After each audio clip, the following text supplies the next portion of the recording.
Buenos días, soy Lluís Montoliu, investigador y vicedirector del Centro Nacional de Biotecnología y también investigador y miembro del Comité de Dirección del CIBER de Enfermedades Raras.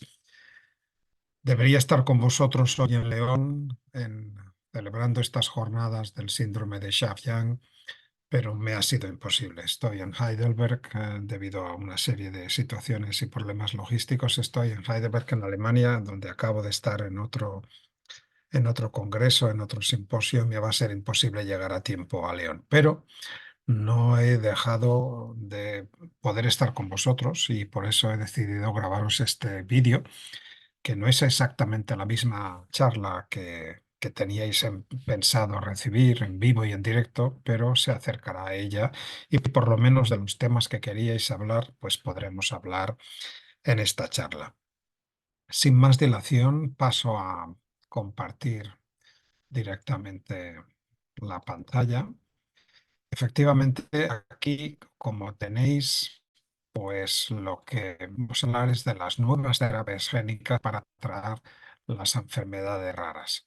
Y para ello lo que voy a hacer es primero pues hacer un resumen de dónde estamos, porque creo que es importante, porque entiendo que hay aquí familiares y hay personas no necesariamente expertas en la materia, y creo que es importante que todo el mundo pues sepa más o menos dónde estamos en la evolución del desarrollo de terapias para tratar enfermedades raras.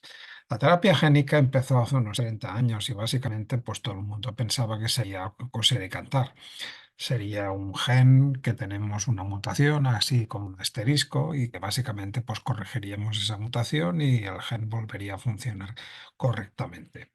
Bueno, esto fue relativamente sencillo de diseñar, pero muy difícil, por no decir imposible, de llevar a cabo, sea porque la parte a modificar del gen era muy pequeñita y no sabíamos cómo hacerlo, sea porque la sustitución del gen enteramente por una copia correcta, pues tampoco supimos hacerlo. Lo siguiente que se nos ocurrió a los investigadores en general fue la utilización de vectores lentivirales, lentivirus o retrovirus en general, que deben insertarse en el ADN, en el genoma, y que pueden llevar una copia correcta del gen que debemos modificar, que deberíamos corregir. Por lo tanto, aquí no estamos corrigiendo al gen, sino que estamos añadiendo una copia adicional y esto ha servido para algunas enfermedades. Lo que pasa es que tiene un peaje, tiene un riesgo, porque ese gen nuevo que añadimos, pues resulta que va a interferir y va a insertarse encima de quizá otro gen.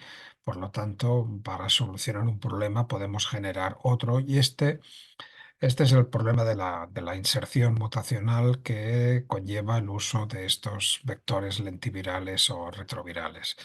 Esto no ha desaparecido del todo. Por ejemplo, aquí tenemos la propuesta de Blue Bayer Bio, que es una empresa que ha puesto en marcha una solución para la terapia génica de anemia falciforme, en la cual está mutada el gen de la beta-globina y en este caso una copia correcta del gen de la beta-globina está dentro de un lentivirus. Ha sido aprobada pues en diciembre del año pasado para pacientes de más de 12 años. Han tratado un número pues significativo de pacientes y la mayor parte de ellos pues han tenido una buena respuesta. ¿Cuáles son los problemas? Bueno, en primer lugar, que el coste de esta terapia tiene nada menos un coste de 3,1 millones de dólares por paciente. Hablaremos de este tema más adelante, os lo hablaré, pero quedaros con el mensaje que estas terapias actuales cada vez son carísimas, son muy caras y esto probablemente impide su accesibilidad y su asequibilidad para que todo el mundo pueda beneficiarse.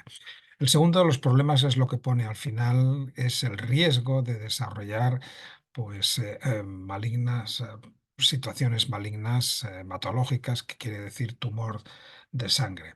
Y esto es lo que está ocurriendo con algunos de estos pacientes, ¿no? Que esta inserción del lentivirus se produce en zonas que pueden desatar este control, pues, de esa pérdida de control en la división celular, que es nada menos que un cáncer de la sangre, ¿no? La ruta del lentivirus y de los retrovirus en general, pues es que tiene que pasar por esta inserción en el núcleo y este es uno de los problemas principales. Son muy útiles para conseguir la expresión de genes, pero tienen este problema importante de que se insertan en alguna parte de su ciclo biológico, en el genoma de el anfitrión que los acoge, y esto puede producir pues, mutaciones adicionales a las que queríamos corregir. ¿Cuál fue la siguiente evolución tras estos problemas causados por lentivirus y por retrovirus? Pues no insertarse en el genoma. Y aquí sí que quiero decir que ha sido un evento revolucionario.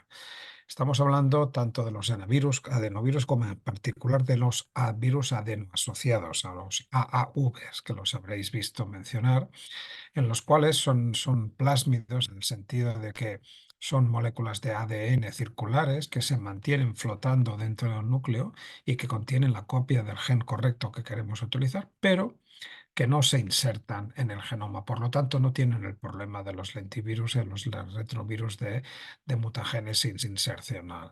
Aquí tenéis uno de estos virus adenoasociados, en los cuales pues, tenemos muchos serotipos capaces de infectar con preferencia células musculares, células de hígado, células de la retina y algunos serotipos que pueden pasar la barrera hematoencefálica y pueden llegar al sistema nervioso, con lo cual han sido muy, muy utilizados, ¿no?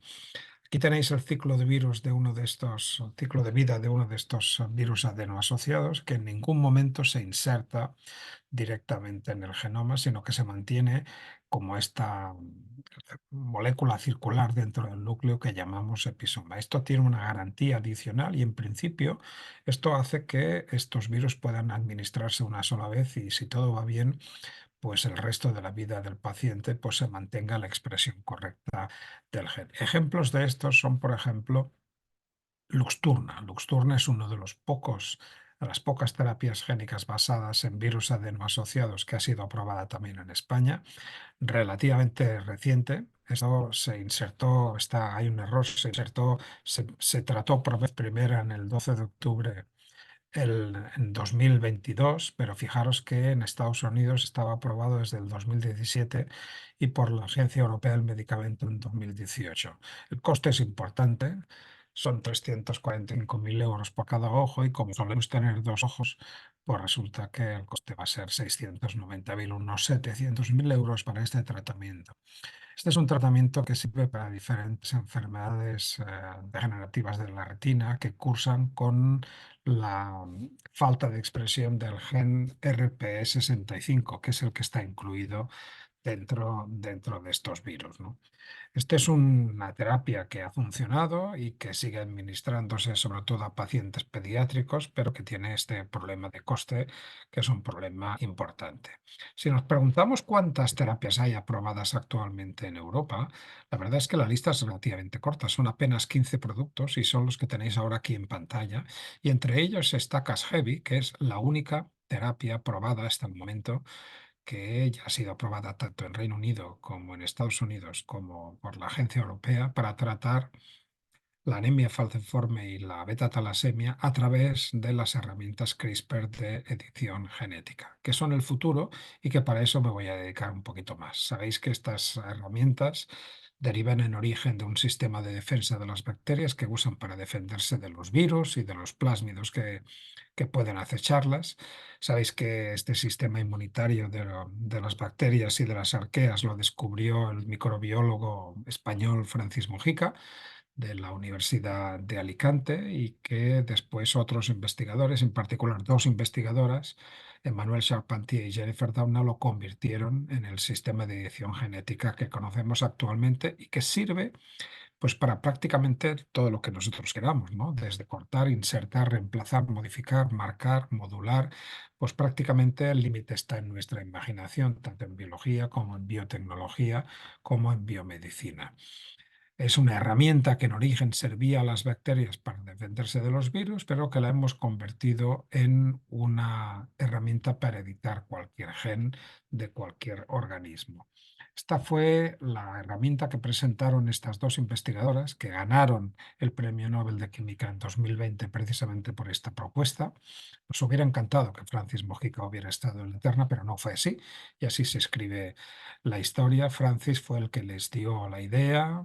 Emmanuel Charpentier y Jennifer Doudna pues recogieron la idea de Francis y la llevaron a un estadio superior, en la cual la convirtieron en una herramienta de edición genética en origen binaria, una proteína Cas9 nucleasa, esta mancha amarilla, que corta el ADN en las dos cadenas, los dos triangulitos, que corta no al azar, sino donde le indica una guía de ARN, que es de color azulito, que tiene 20 letras, se aparea con nuestro gen favorito y le indica a la tijera dónde tiene que cortar. Es una herramienta extraordinariamente versátil que es la que nos ha dado pues, la mayor parte de las alegrías y de las revoluciones en biomedicina actuales. 12 años después, todo lo que se ve ahora en pantalla es de origen comercial. Ahora no son dos, sino tres los elementos, porque el RNA, la molécula de RNA guía la hemos roto en dos trocitos. Un trocito que es la parte azul, que es variable, que es la que se aparea con el gen que nosotros queremos inactivar y la parte de color violeta es constante y solamente se tiene que comprar una vez y se alicuota y sirve para todos los experimentos y es la que atenaza este ARN y lo hace unirse a la nucleasa. Esto es lo que llamamos las herramientas CRISPR de primera generación, que para funcionar lo que hacen es cortar el ADN, simplemente son unas tijeras, por eso se las reconoce habitualmente como tijeras. Y esas tijeras producen este corte de doble cadena que tiene que repararse porque es una agresión muy importante que reciben las células. Habitualmente se pueden reparar o bien por la izquierda o bien por la derecha. Por la izquierda es la vía de la unión de los extremos no homólogos, en la cual se insertan y se seleccionan letras, indels, y esto hace que aparezcan pues, letras complementarias en cada una de las cadenas, de tal manera que se pueda restituir la continuidad física del cromosoma. Esto quiere decir que una A queda delante de alguna T, una G queda delante de alguna C. Lo que pasa es que como hemos quitado y hemos añadido letras, lo más frecuente que ocurra es que se produzca una disrupción génica. La vía de corrección de la derecha es la que nos encantaría que hubiera funcionado siempre, es la que está guiada por homología, porque fijaros que aquí lo que estamos dando es una secuencia que comparte homología a izquierda y a derecha del doble corte y que incorpora pues, una secuencia de nuevo. Esta secuencia de nuevo es la que nos permite editar el gen a voluntad, tanto solucionando una mutación como introduciendo una mutación. En realidad, de estos dos sistemas, lo que sabemos hoy en día es que el de la derecha, el que nos encantaría que funcionara, pues solamente funcionan algunos tipos celulares, en particular aquellos que se están dividiendo actualmente. Pero hay muchas células que no se dividen en nuestro cuerpo, las células, las neuronas, muchas células de la retina, etcétera. Y para esas células no nos queda otra que utilizar el sistema de corte, el sistema de la unión de los extremos no homólogos, que no es exactamente el óptimo que nos hubiera encantado utilizar. Por eso lo que pensamos que la terapia génica iba a resolver, corrigiendo las mutaciones, también, por ejemplo, lo que podría haber resuelto si alguien se lo propone, ese síndrome de Shaft-Young que estáis estudiando y que estáis aquí discutiendo estos días, pues cortando cerca de la mutación en la copia paterna del gen MAGEL2 y luego con un molde, con una pequeña secuencia de ADN, conseguir que se restituyera la secuencia, pues esto que es lo que nos imaginábamos que iba a suceder, la realidad es que esto no sucede.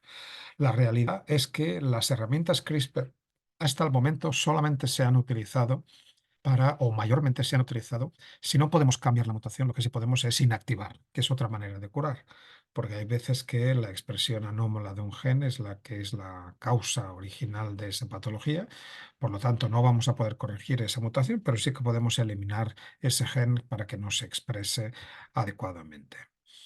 La terapia génica somática, la que va a tratar a personas que están aquejadas de una determinada condición genética o enfermedad rara o común de origen genético, pues puede ser tratada pues, por dos vías, ¿no? In vivo, si le entregamos directamente al paciente los elementos correctores, o ex vivo, si extraemos células de ese paciente, las modificamos en el laboratorio y una vez estén editadas las volvemos a introducir en el paciente.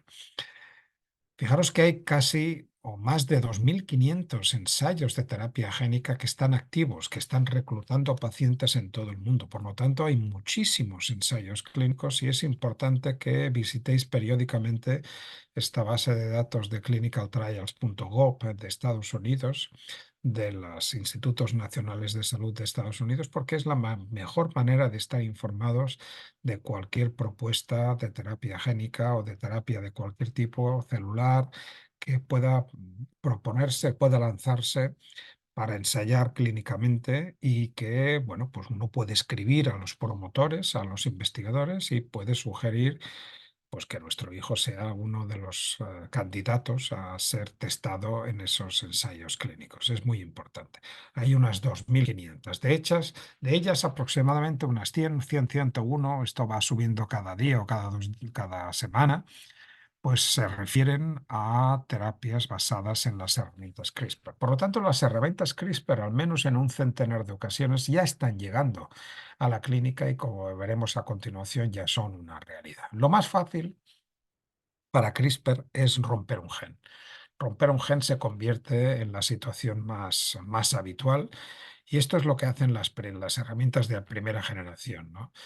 La utilización más habitual de CRISPR para el tratamiento de enfermedades es lo que se llama la inmunoterapia del cáncer, que es una bendición porque es algo que ha venido a suplir aquellos cánceres que están desahuciados médicamente porque ya no responden ni a quimio ni a radioterapia, pero que sí responden a inmunoterapia, ¿no? La inmunoterapia la inventaron dos investigadores, James Allison y Tasuku Honjo, que descubrieron dos reguladores negativos del sistema inmunitario, el CTLA4 y el PD1. PD1 es uno de los genes que habitualmente se inactiva. ¿Y cómo lo inactivamos? Pues precisamente con CRISPR. Si son pacientes de sarcoma, de melanoma o de mieloma, que son cánceres, son recalcitrantes, difíciles de tratar, cuando estos pacientes están desahuciados, se pueden extraer linfocitos a los cuales con CRISPR se les inactiva el gen PD1 y otros genes, y esto hace que los linfocitos sean más agresivos contra las células tumorales. Y antes de introducirlos de nuevo en el cuerpo del paciente, se les añade este receptor quimérico de antígeno que en inglés se llama Chimeric Antigen Receptor, y habéis oído hablar de las células CAR-T. Pues bien, las células CAR-T también incorporan un paso de inactivación mediante CRISPR de estos genes reguladores. Y esta es probablemente la utilización más masiva que se hace de CRISPR hoy en día. También tenemos la empresa Intelia, que es la empresa de una de las dos investigadoras que ganaron el premio Nobel, Jennifer Doudna, que se dedica al tratamiento de una enfermedad rara, la enfermedad que se llama la amiloidosis por transtiretina congénica y que cursa con una sobreexpresión del gen TTR que llega a causar la muerte de los pacientes, ¿no? Porque se acumula en neuronas y en células musculares. Ya en el 2018, la terapia que desarrollaron la probaron con una administración única en ratones y esa administración única llegaba a que durante más de un año pues los ratones tenían una expresión más reducida de ese gen y tenían menos proteína en la sangre. Ellos no utilizaron los virus adeno-asociados, sino que utilizaron las nanopartículas lipídicas, las mismas que nos pusieron con la vacuna del COVID, si habéis recibido dosis de Pfizer o de Moderna, y que en lugar de tener pues el RNA de la vacuna, lo que tenía el RNA del coronavirus, lo que tenían es el RNA de la Cas9, de la nucleasa, y el RNA de la guía que va contra la TTR. Esto lo probaron a cabo de unos años después en macacos y efectivamente también funcionaba durante un año, una sola administración. Y lo más importante es que aquí tenéis a Patty Doherty, que es uno de los primeros pacientes aquejados de esta enfermedad rara, ATTR, que en menos de un mes, como veis vosotros, pues la administración única de diferentes dosis a él y a otros pacientes, pues lograba bajar de forma significativa esta proteína tóxica en la sangre. Por lo tanto, esto funciona y es muy probable que estos ensayos clínicos pues vayan adelante y se conviertan en tratamientos. Podemos hacer más cosas con las herramientas de primera generación, que es cortar dos veces la misma molécula del ADN. Esto se llama cortar en cis. En cis versus trans. Trans sería cortar en moléculas distintas. Cuando cortamos dos veces mismo, lo que podemos hacer es eliminar lo que hay entre medias, ¿no? Y esto nos permite hacer delecciones que son pues una manera de replicar mutaciones que ocurren muy frecuentemente en humanos y son la causa de enfermedades raras. Nosotros investigamos el albinismo en el laboratorio utilizando modelos animales. Son 22 los tipos de albinismo que conocemos, asociados a otras mutaciones en otros tantos genes, y todos los genes humanos que causan albinismo están también en el genoma del ratón.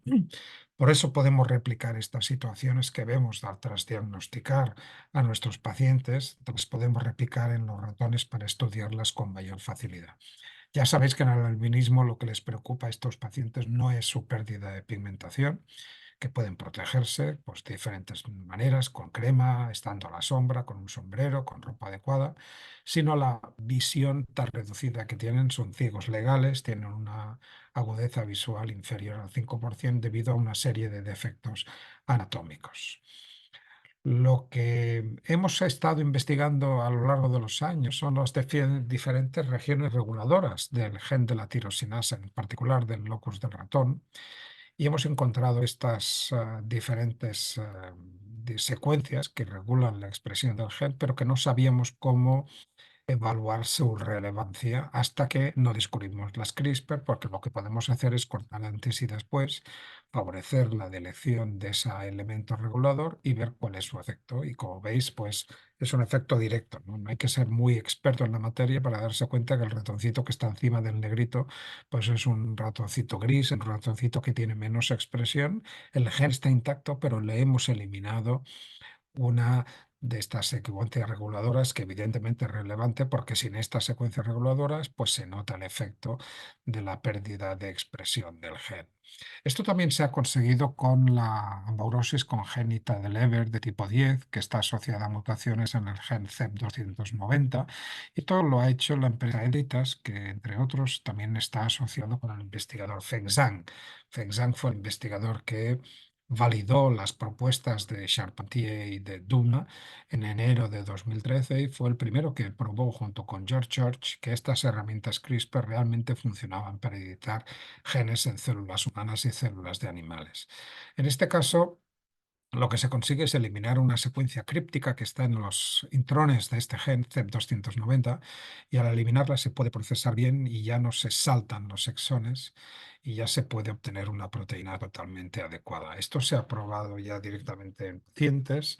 9 de 11 pacientes pues dijeron que habían recuperado al menos en parte la visión. Esto se ha tratado solamente un ojo y aquí tenéis a Carlene Knight, que es una de las personas que manifiesta haber recuperado parte de la visión. Esto también es una colaboración entre Editas y Allergan, las dos empresas promotoras. Llegamos a lo que es la terapia pues, más famosa, ¿no? La terapia que se ha convertido en la primera basada en CRISPR que ha sido aprobada. Es una terapia para tratar pues, la anemia falciforme y también la beta-talasemia, ¿no? Y deriva de un experimento básico, deriva de los experimentos de Stuart Orkin, que es un hematólogo del pediátrico de Boston, que se dio cuenta por qué las globinas tenían un sistema de expresión muy peculiar.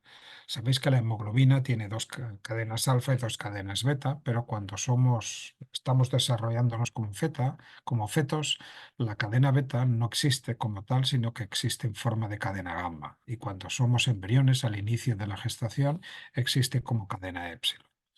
Fijaros que cuando nacemos, la cadena gamma se silencia, el gen, y se reactiva la cadena beta. Y esto es así porque resulta que el gen gamma es silenciado porque se sienta encima de su promotor un represor, el represor BCL11A, que eso es lo que descubrió tanto Stuart Orkin como Dan Bauer, trabajando con Stuart Orkin 2007-2008. Esto es una información, una investigación básica que nos permitió explicar por qué se apagaba el gen gamma y por qué se encendía el gen beta, ¿no? Lo que ellos propusieron entonces, a través de CRISPR Therapeutics y Vertex, las dos empresas, CRISPR Therapeutics es la empresa que está liderada por Emmanuel Charpentier, lo que propusieron es, ¿por qué no inactivamos el represor? Si reprimimos el represor, vamos a promover lo que estaba reprimido. Y dicho y hecho, y esto es lo que lograron. Lograron cambiar la alfa beta mutada con la alfa gamma gamma.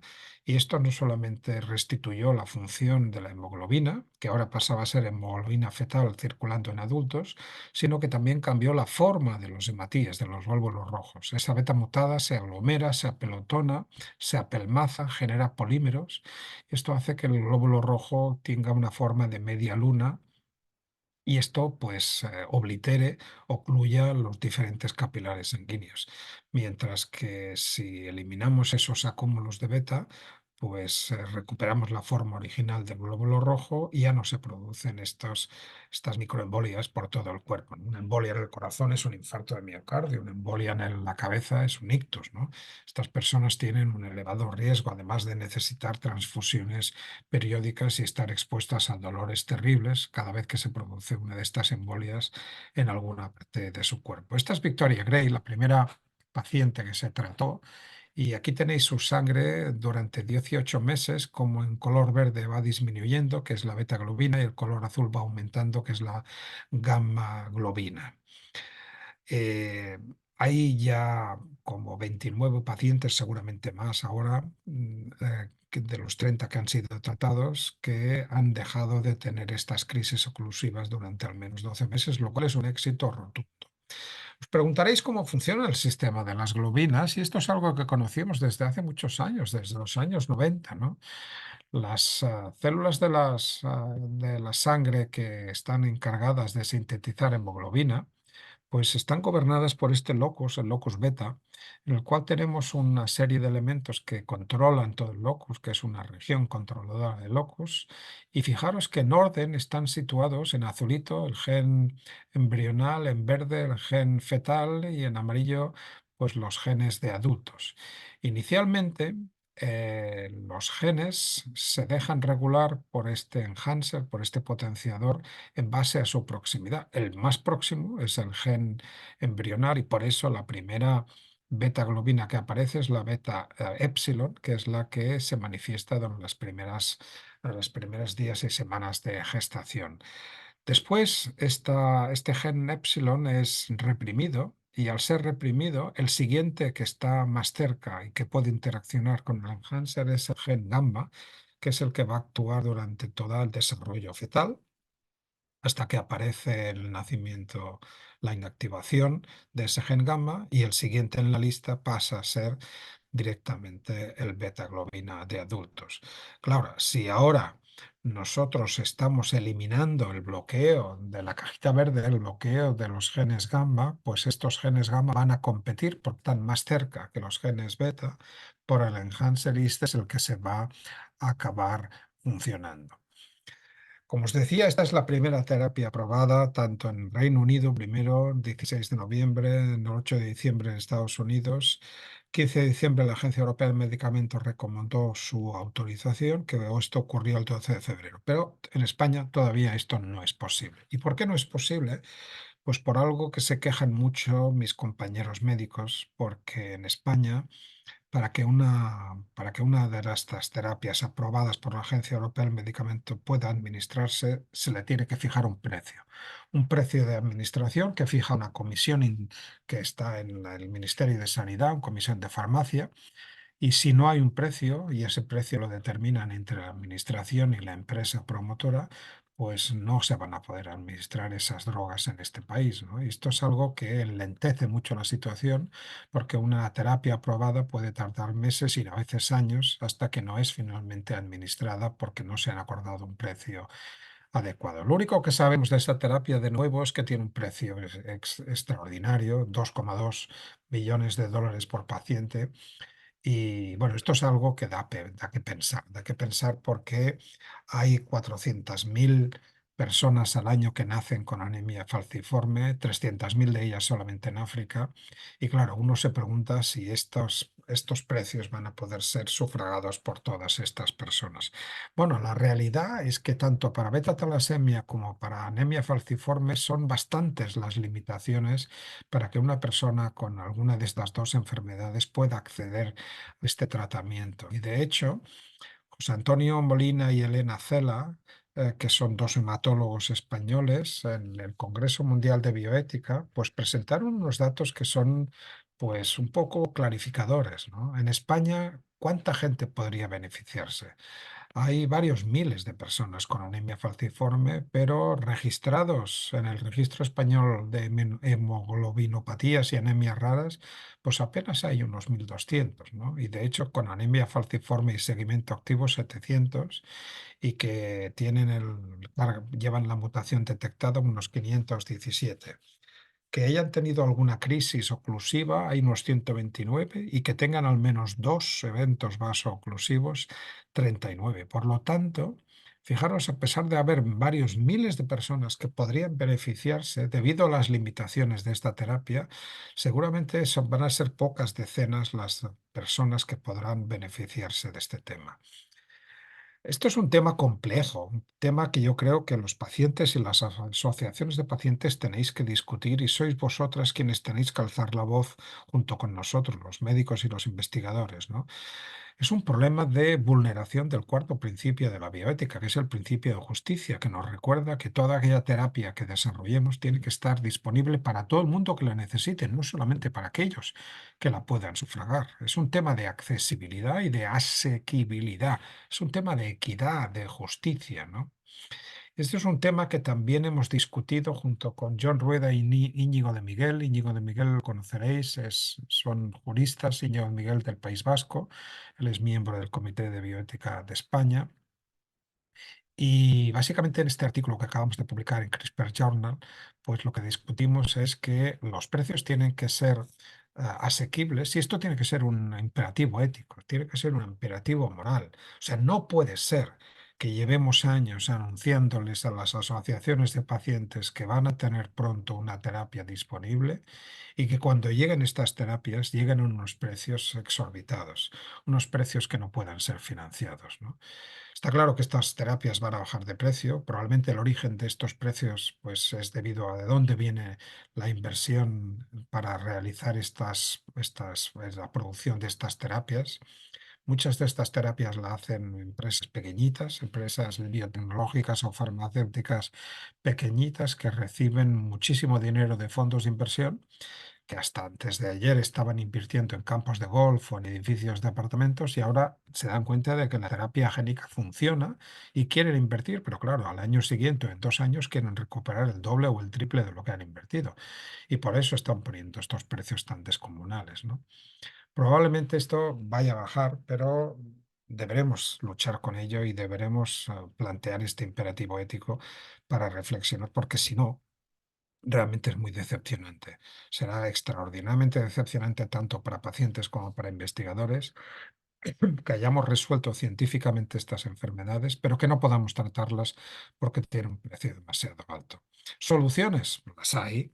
Intelia, esta empresa de Jennifer Doudna, no solamente ha tratado la amiloidosis por transtiretina, también ha tratado el angiodema hereditario o angiodema congénito, y aquí lo que se trata es de eliminar la expresión de un gen, que es el gen de la calicreína, que es el que acaba produciendo, cuando está funcionando, esa vasodilatación y esa permeabilidad en los tejidos que resulta pues, en un dolor muy intenso, ¿no?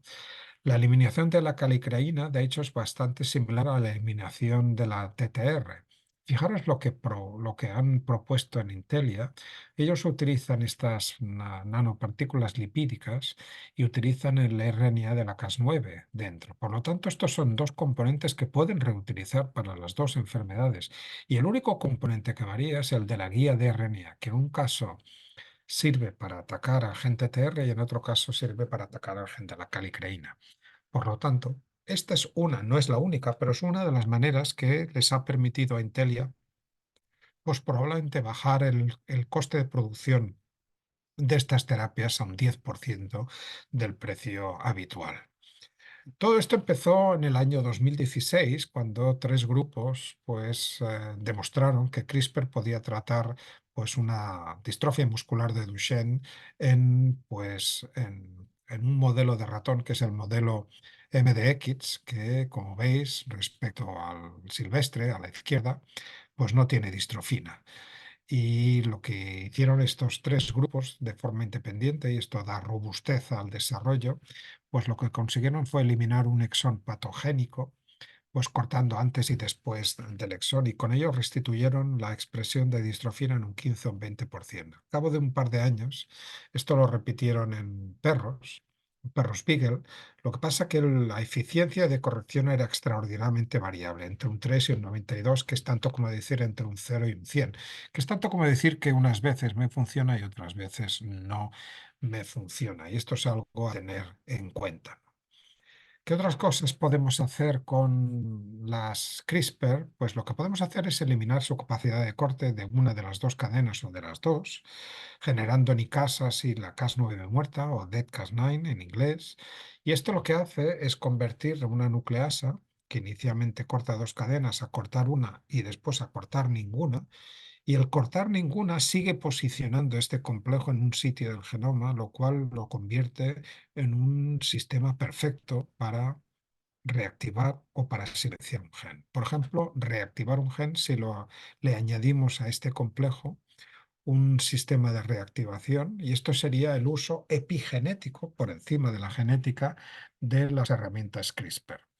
Esto es lo que intentaron con esta persona, que es Terry Horgan, que era el hermano del propietario de la empresa Cure Disease de Boston.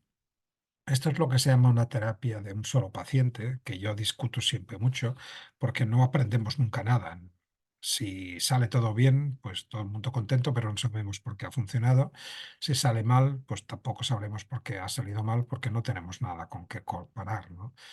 A este chico, pues se le administraron un número tal de partículas virales, tantas como 10 a la 15, 7 por 10 a 15, estos son 1000 billones, estos son un montón, es un 1 con 15 ceros, y fue tal la cantidad de virus que se le administró, aprovechando los números que se habían descubierto en ratones, pero la regla de tres no funciona en biología. Y lo que se consiguió es que este chico desgraciadamente falleciera a los pocos días porque el sistema inmunitario colapsó. Esto debería servir de ejemplo para no repetir otra vez este mal uso de la terapia génica. En este caso lo que intentaban era pues utilizar ese uso epigenético de las CRISPR para reactivar una especie de promotor críptico del gen de la distrofina, pero desgraciadamente no tuvieron éxito. Podemos hacer lo contrario, podemos unir a ese complejo que no corta pero posiciona un represor, y eso sirve para el uso epigenético para silenciar genes, y esto es lo que ha hecho Ángelo Lombardo para silenciar, no con CRISPR, sino con las proteínas unidas a dedos de zinc, para inactivar el gen PCSK9, que es el que acaba determinando una bajada del colesterol en sangre, como veremos después. Sabéis que hay una serie de problemas asociados a las CRISPR de primera generación que tienen que ver con la posibilidad de mutar genes muy parecidos, o lo que se llaman las mutaciones, no esperadas o mutaciones imprevistas fuera de la diana, off targets. Y esto, que en principio puede manejarse bioinformáticamente porque se pueden escoger guías que pues, tengan asociados menos de estos problemas, pues es algo que vamos a tener que tener presentes hoy en día, ¿no? El genoma que hemos estado utilizando humano como referencia, pues era un genoma mosaico, proveniente de varias personas, no era el de una sola persona. Y ahora nos damos cuenta de que hay unas variantes que son poblacionales y que hacen que para cada región del genoma tengamos diversas variantes, ¿no? Por lo tanto, en función de cuál sea la que usemos nosotros de referencia, podemos generar guías que después esas guías puedan estar representadas en otra parte del genoma sin que nosotros nos hayamos dado cuenta, porque hemos usado una referencia inadecuada del genoma. Esto, lejos de ser una situación teórica, pues ha sido una situación desgraciadamente práctica. Y aquí tenéis a Dan Bauer y a Luca Pinello, que han descubierto que una de las guías que corta el represor BCL11A, que es el que permite la terapia CRISPR-Cas9, resulta que en algunas personas también está presente esta secuencia en el mismo cromosoma, lo cual puede fomentar pues una delección de esa zona o una inversión. Y para más INRI resulta que la población afectada, 1 de cada 10 de esa población que tienen esa secuencia mutada en el mismo cromosoma, son curiosamente las personas de origen afroamericano, que son las que tienen mayor predisposición a desarrollar esa anemia falciforme. Os decía que el principal problema que tenemos con las herramientas CRISPR de primera generación es que el sistema de la derecha, la reparación por homología, no funciona eficazmente. Sí que la podemos usar a nivel de ratones de laboratorio, pero no a nivel de clínico. Y en cambio, la de la izquierda, que es la que funciona, es la que genera mucho ruido, porque cada vez que tiene que insertar y deleccionar letras, lo que acaba sucediendo es que se generan alelos distintos que acaban, pues, unos funcionando y otros no tanto, ¿no? Por lo tanto, tenemos un mosaicismo, tenemos una diversificación de alelos que no nos ayuda en nada. Nosotros lo vemos porque trabajamos en genes de pigmentación. Este ratoncito debería haber sido uniformemente pigmentado al restaurarlo con una guía de CRISPR, pero solamente partes de su cuerpo lo hacen porque yo cuando inyecto en embrión, esas herramientas CRISPR se van diluyendo y en un embrión de 8 células, cada célula tiene 2 copias del gen heredada del padre y de la madre, 8 por 2, 16, hay 16 maneras de arreglarlo. Ese mosaicismo para mí no es un problema. Y ese ratón mosaico lo cruzo con un ratón mutante albino y lo que voy a conseguir en la siguiente generación va a ser el ratón uniformemente pigmentado como yo quería. Y esto sucede en todos los casos, porque yo sé que los ratones que genero todos son mosaicos, portadores de diversas mutaciones, y después de- de segregarlos en las diferentes generaciones, pues yo tengo ratones que son los que me interesan. Esto lo puedo hacer con ratones, pero evidentemente no lo puedo hacer con personas. ¿Cómo resuelvo estos problemas? Pues quien ha resuelto estos problemas es David Liu, que si hubiera un segundo Nobel de CRISPR seguramente se lo darían a él. A él se le han ocurrido no solamente las herramientas CRISPR de segunda generación, sino también las de tercera, ¿no? En particular las de segunda generación son las que unen una deaminasa con una nicasa. ¿Y qué hace la deaminasa? Estas dos proteínas nunca han estado juntas en la evolución, pero lo que hace es cambiar las letras químicamente sin necesidad de cortar el ADN, por lo tanto sin generar mosaicismo. Son los editores de bases. Son las herramientas de segunda generación y cambian un C por una T o una A por una G y hay un tercer sabor que cambia una C por una G. Fijaros lo que consigue. La Cas9 muerta que no corta posiciona a la deaminasa, bien sea de adenina o de citosina, para cambiar una C por una T o una A por una G en la posición adecuada. Y dado que hay una cierta variabilidad, que es la que inicialmente se percataron, porque claro, uno tiene que tener mucha puntería para que el centro activo de la deaminasa caiga encima del nucleótido, y a veces la guía no se puede posicionar adecuadamente, pues se han desarrollado unas cases, unas nucleasas, Cas9, como la SPG y la SPRY, que casi no tienen requerimientos de PAM.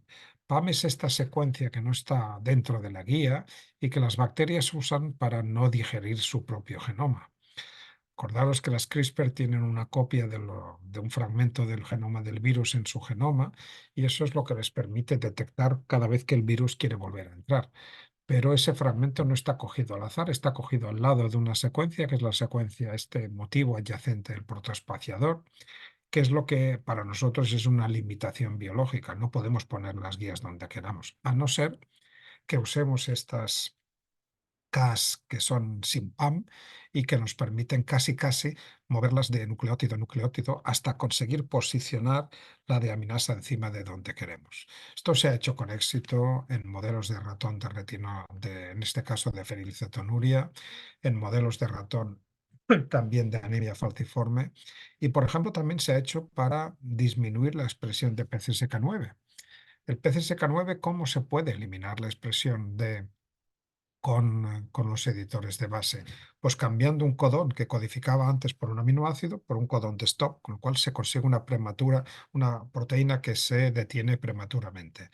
En este caso, la inactivación de PCSK9, que es el represor natural del receptor de las lipoproteínas de baja densidad, lo que consigue es subir esos receptores, que esos receptores pues lo que hacen es retener a capturar más lipoproteínas de baja densidad, que son las que transportan el colesterol, y el efecto final es que se reduce la cantidad de colesterol circulante, por ejemplo, en personas que tienen hipercolesterilemia. Esto se ha probado en macacos y ya está en marcha un ensayo clínico en personas. Los editores de base fueron los que salvaron la vida a Lisa, ¿no? Esta niña que tenía esta leucemia linfoblástica aguda, no era, era intratable, y la que utilizando editores de base pues se inactivaron una serie de genes, y finalmente pues esta niña, en lugar de morir como hubiera pasado con el resto de niños, pues logró seguir adelante, y esto es algo que no solamente ha ocurrido con ella, sino con otros niños que también han seguido la misma tecnología. Me permito recordaros que esto se publicó los resultados en el año pasado, en verano del año pasado, pero es que los editores de base a David Liu se le ocurrieron en 2016, y apenas 6 años después estaban ya siendo utilizados para tratar a Lisa. Esto también ha servido para tratar una inmunodeficiencia combinada severa que cursa con mutaciones en el gen CD3D. Y esta semana última, esto es muy nuevo, también se han usado estos editores de base para tratar otra enfermedad rara, muy grave de la sangre, que es la enfermedad crónica granulomatosa asociada al cromosoma X. Y en este caso lo que han usado han sido los editores de base de adeninas unidas a estas cases que no tienen PAM, y lo que consiguen es restaurar la mutación del gen CYBB, que es el gen del citocroma B245 que está mutado en esta enfermedad. Si me preguntáis cuál podría ser el futuro del síndrome de Shaft-Yang, sin saber si esto ha ocurrido, me temo que no, pero como posibilidad futura, la restauración de mutaciones seguramente no va a ocurrir con las herramientas de primera generación, y sí que podría ocurrir con estas herramientas de segunda generación, con los editores de base, si se hacen los experimentos adecuados de forma prudente, primero en células, después en animales y tercero en ensayos clínicos, porque esa es la manera que conocemos ahora de restaurar y no de inactivar genes. David Liu no solamente se le ocurrió la segunda, sino también la tercera generación de herramientas CRISPR, en este caso uniendo una transcriptasa y reversa con la nicasa, dos proteínas que nunca han estado juntas en la evolución, y lo que hace es estirar el ARN guía y conseguir que el extremo opuesto se aparee con la cadena complementaria del ADN. Y como la reverso transcriptasa es capaz de sintetizar ADN a partir de ARN, pues el ARN sirve de molde para instaurar las mutaciones que uno quiera, ¿no? ¿Cuál es el efecto de esta edición de calidad, esta edición de tercera generación Prime? Bueno, pues si comparamos una primera generación a la izquierda con la tercera generación a la derecha, veréis que el porcentaje de corrección es prácticamente similar, del mismo orden de magnitud, pero lo importante es que el mosaicismo, los errores son muy evidentes con la primera generación y son prácticamente pues no existen en la tercera generación. Ha habido diversas modificaciones, y realmente pues tenemos diversas versiones de la edición esta de calidad, que probablemente va a ser una de las sorpresas, en el mejor sentido de la palabra, en los próximos años. El propio David Liu nos dice todas las diferentes herramientas CRISPR que tenemos desarrolladas y cuáles son las diferentes utilizaciones, ¿no? El resumen de todo lo anterior es que para inactivar genes podemos utilizar las herramientas de primera y de segunda generación, o incluso la edición epigenética. Para corregir genes no nos sirve la primera generación, nos van a servir la segunda y probablemente la tercera, y vamos a combinar tecnologías de virus adeno asociados, de partículas similares a los virus, de RNA mensajero como el de la vacuna de la COVID, o de vesículas extracelulares o nanopartículas lipídicas. Todas estas palabras son las que nos indican hacia dónde va el futuro de la terapia génica basada en CRISPR. Ahora tengo que deciros para acabar un par de incorporaciones novedosas para que veáis que este es un campo en franca evolución. Os doy y os voy a hacer una mención de cosas muy nuevas, pero quiero que como pacientes y como asociación de pacientes también conozcáis hacia dónde va la tecnología y cuál es el futuro. Uno podría pensar que en las CRISPR ya lo sabemos todo, ¿no? No, no, hay cosas que son adicionales, ¿no? Porque con las CRISPR no lo podemos hacer todo. Por ejemplo, no podemos insertar grandes secuencias en un sitio, ¿no? No sabemos hacerlo esto de una forma robusta. Tampoco podemos eliminar grandes secuencias.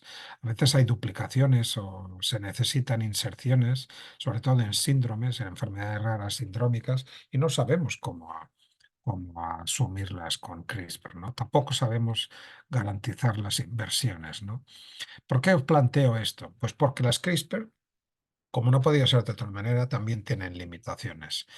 Y fijaros que esto lo intentó resolver de una forma, pues, parcialmente exitosa el grupo de Mark Weil de la UPF en Barcelona al crear estas estrategias que llamó FICA. Esta estrategia FICA, pues, utiliza una mezcla de la nucleasa Cas9 y su RNA unida a una proteína de un transposón, del transposón PIGAP, la transposasa. El problema es que no genera recombinaciones limpias, sino que duplica los extremos y esto pues no necesariamente puede ser adecuado. La revolución que se está gestando y que la conocemos gracias al trabajo de Patrick Su, que está en Palo Alto, en California, pues es lo que se llama la edición puente, Bridge Editing. Bienvenidos al club, bienvenidos a una nueva edición.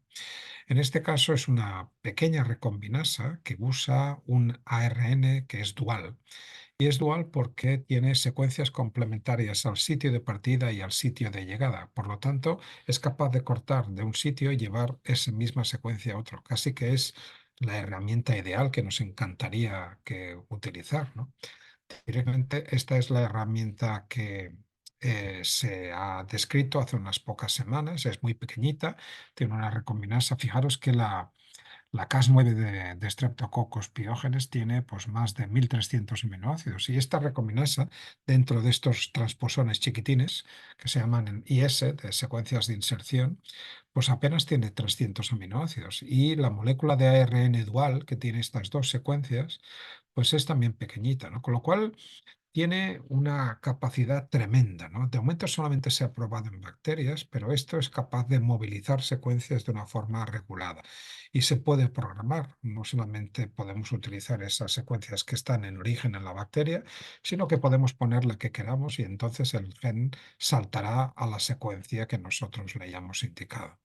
Claro, si comparamos frente a frente el FICAT de Mark con el Bridge Editing, pues lo que nos damos cuenta es que de momento podemos insertar grandes secuencias relativamente hasta 5 kilobases con la edición puente y hasta 10 kilobases con el FICAT, ¿no? La eficiencia es muy alta en el caso de Bridge Editing, casi más del 85%, pero solamente se ha testado en bacterias.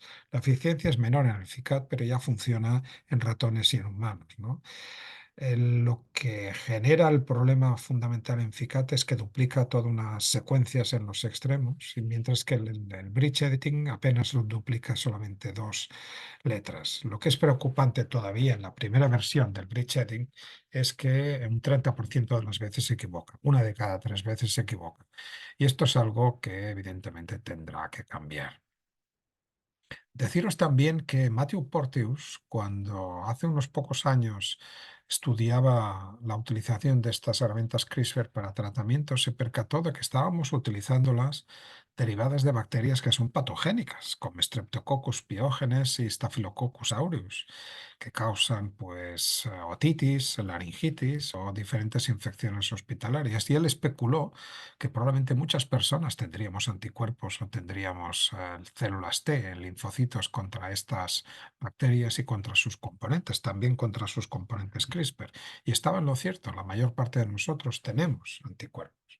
Si a nosotros nos trataran con estas proteínas, pues nuestro sistema inmunitario reaccionaría contra ellas y por lo tanto no podríamos utilizarlas, ¿no? ¿Qué es lo que tenemos que hacer? Bueno, pues seguramente nos tenemos que arremangar e ir a buscar otros sistemas CRISPR que están en la naturaleza.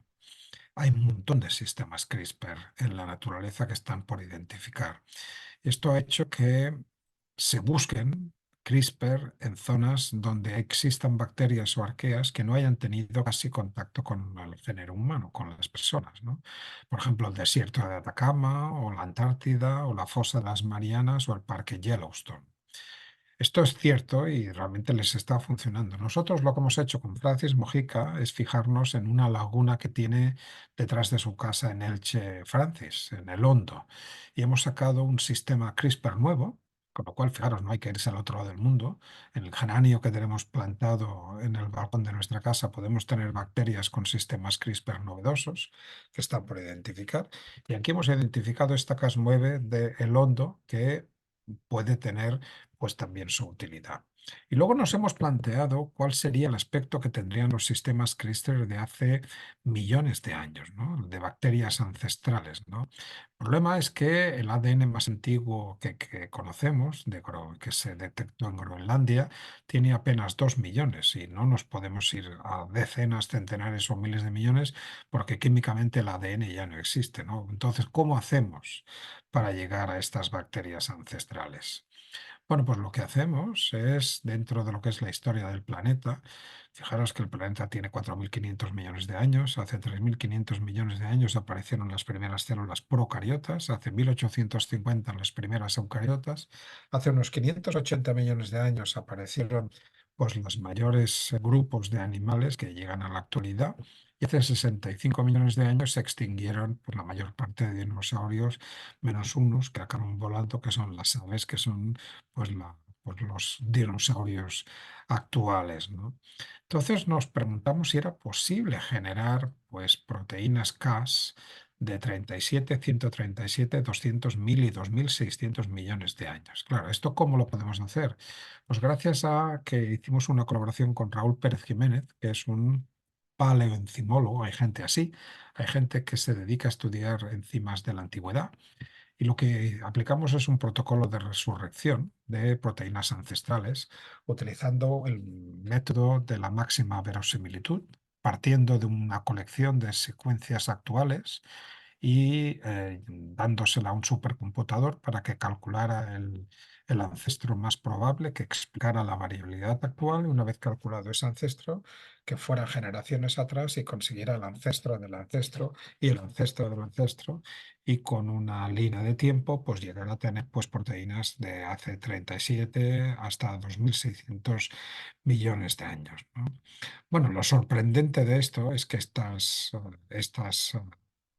CAS funcionan.